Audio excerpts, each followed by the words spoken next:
تعلیم کے تیزاب میں ڈال اس کی خودی کو، ہو جائے ملائم تو جدھر چاہے اسے پھیر۔ اس شعر میں حضرت علامہ محمد اقبال فرماتے ہیں کہ غلاموں کو ہمیشہ کے لیے محکوم رکھنے کا جو طریقہ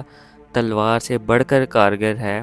وہ یہ ہے کہ ان غلاموں کو ایسا نظام تعلیم دو کہ جس سے وہ اپنی شناخت کو بھول کر حاکموں کے طور طریقوں کو اپنا لیں۔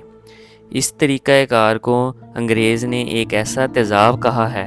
کہ جب غلام قوم کے لوگوں کی خودی اس میں ڈالی جائے گی تو وہ ایسی ملائم ہو جائے گی کہ حاکم اسے جس سمت بھی پھیرنا چاہے وہ پھر جائے گی،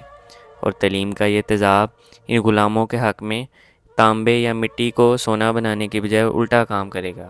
اور وہ یہ کہ وہ نظام تعلیم ان لوگوں کے مضبوط عقائد اور خود شناس شخصیتوں کے سونے کے حمالہ کو مٹی کا ڈھیر بنا کر رکھ دے گا۔ اور یہ بات پچھلی 1.5-2 صدیوں کے انگریزی نظام تعلیم کے حصول سے ثابت ہو چکی ہے، اور اس حد تک ثابت ہو چکی ہے کہ سیاسی آزادی کے باوجود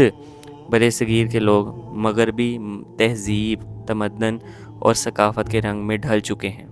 اور ان کی اپنی آزادانہ شناخت ختم ہو چکی ہے۔